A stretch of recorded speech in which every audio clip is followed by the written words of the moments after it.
infelizmente, a gente tem que reafirmar aqui os fatos, né, para que as pessoas conheçam, mas também é importante para as novas gerações.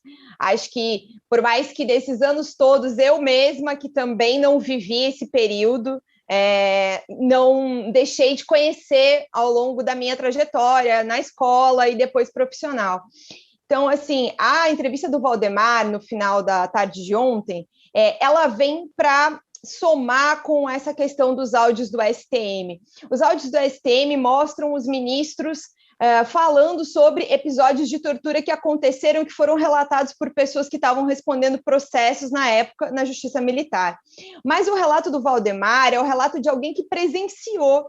Ele era da Brigada Paraquedista em 1968, e aqui no Rio de Janeiro, na Vila Militar, e ele foi chamado ali, recrutado em algum momento, né, pelos integrantes de um grupo que participava, que era lotado no gabinete do ministro do Exército, o Centro de Informações do Exército, e que ia lá na brigada encontrar os melhores perfis para espiões, para agentes de operação. O Valdemar foi um deles, outros militares também foram arregimentados ali nessa época. E aí, depois, eles colocaram ele para fazer espionagem, né? Ele ia para a rua com câmera, monitorava as pessoas, fotografava. O relato do Valdemar é de que ele não sabia especificamente o que acontecia depois desses relatórios que ele próprio produzia. E um episódio, que é o mais grave da história dele, aconteceu em novembro de 1968, quando ele acompanhou a prisão de um casal, João e a Catarina Biessabe, que foram presos na Vila Isabel, na casa deles, no apartamento onde eles moravam, e foram levados depois para uma sessão de tortura, porque o Exército estava, naquela época, investigando quem eram os integrantes da ELN que tinham participado do assassinato do militar americano Charles Chandler, um mês antes, naquele mesmo ano, em outubro. E, por alguma razão, eles achavam que o casal tinha algum envolvimento. Mas eles foram presos saudáveis, não tiveram nem direito de sequer responder a essas acusações, foram levados para um sítio na Baixada Fluminense, e o relato do Valdemar é de que eles foram torturados ali durante 4 horas, no pau de arara, com choques elétricos, uma barbárie total. E o próprio Valdemar disse que acompanhou o momento em que eles foram executados. E o que aconteceu depois disso, né, Fabiola? O Exército forjou ali uma versão para não mostrar o que efetivamente tinha acontecido. Então, foi forjado um acidente na estrada, perto de Vassouras. E durante muitos anos, o que se soube foi exatamente isso, que eles teriam morrido num acidente. Aí, por volta do início dos anos 2000, 2001, o Valdemar concedeu uma entrevista para o jornalista Caco Barcelos e contou que viu a execução da Catarina e do João. Vamos colocar o áudio dele, eu queria logo colocar você. Claro, vamos deixar ele falando. Eu acho fundamental a gente ouvir, porque eu acho que esse é o ponto principal, né? A Juliana ouviu ele ontem e ele relembrou desse episódio, né, de como foi a cena, né, que ele assistiu. Vamos ouvir o que disse ele. Já estavam quase apagados, já apanharam muito.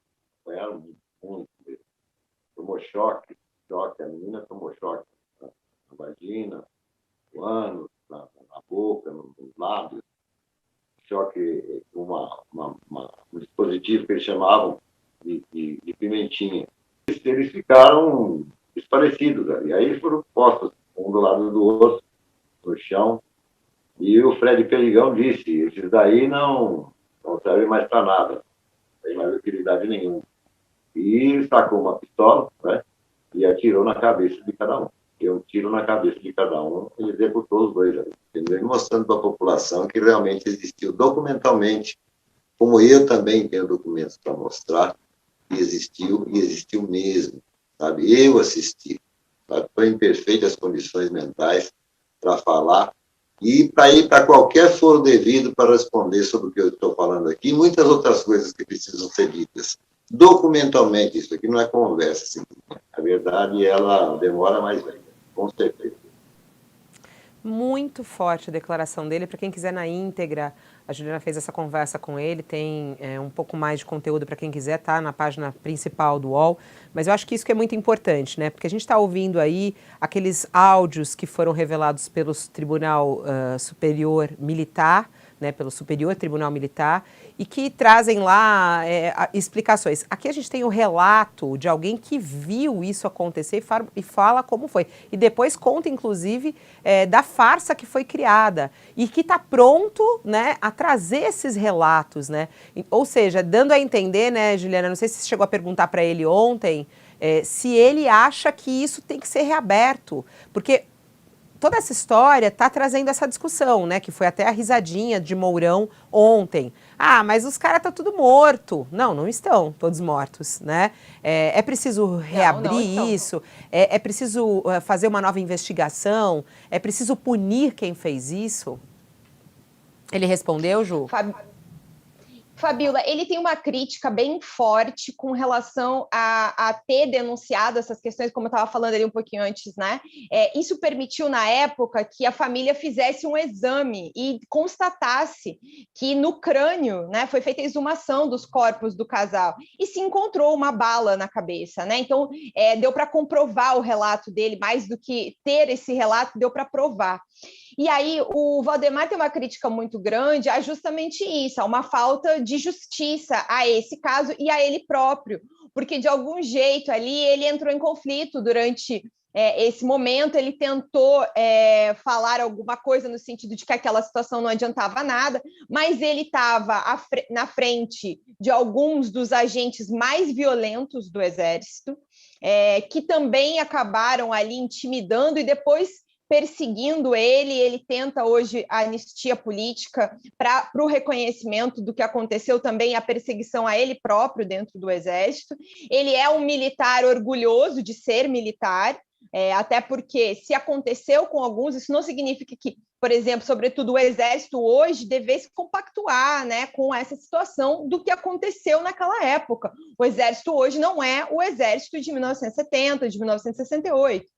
Então, assim, ele tem essa crítica, e eu faço questão aqui de lembrar também, Fabíola, que quando a Comissão Nacional da Verdade terminou, no fim de 2014, entregou o relatório final, a comissão recomendou ao governo da então presidente Dilma Rousseff que se criasse um mecanismo, um órgão dentro da Secretaria de Direitos Humanos que desse sequência às investigações, porque, sobretudo, justiça dentro dessa história tem a ver também com saber a verdade, né? Saber o que aconteceu. Nesse relato próprio do Valdemar, ele cita nomes de alguns militares que ele só sabe um dos nomes ou um codinome. Falta investigar para precisar quem são esses militares. E diferente do que o vice-presidente Hamilton Mourão falou ontem, nem todos morreram. Vou citar aqui o caso do deputado Rubens Paiva, que está no Supremo Tribunal Federal parado desde 2014. A Justiça Federal do Rio de Janeiro abriu um processo contra 5 militares acusados pela morte dele, e nesse tempo, de 2014 até agora, morreram 2. Mas existem alguns que ainda estão vivos. Então, assim, eles poderiam ser processados. E, eventualmente, se o governo, né, se, por exemplo, o judiciário, não o governo, entender que é para aplicar a lei de anistia, lá na frente, após esse processo, essa é uma discussão para ser feita. Mas o que acontece é que não se deixa sequer processar, sequer exercer o direito à verdade dessas famílias, para que elas saibam o que aconteceu com as pessoas que morreram, que estão desaparecidas até hoje. E também, acho que é importante a gente falar, Fabíola, todas essas pessoas, esses agentes do Exército, os militares, oficiais, eles são servidores públicos. Uma vez eu vi isso, inclusive, numa das sessões de julgamento de militares desse período.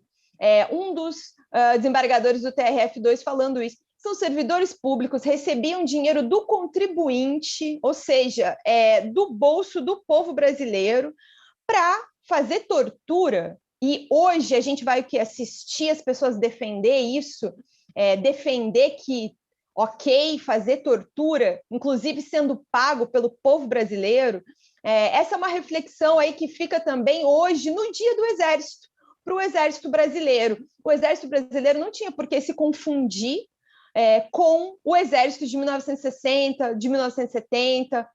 O Exército hoje é feito por outras pessoas, né? E que dentro do Estado Democrático Brasileiro tem outra missão muito diferente do que aconteceu nos anos 60, nos anos 70.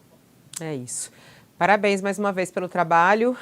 Para quem quiser acompanhar na íntegra, tá lá um bom trecho da entrevista e tem todo o relato da Juliana, é a nossa manchete principal.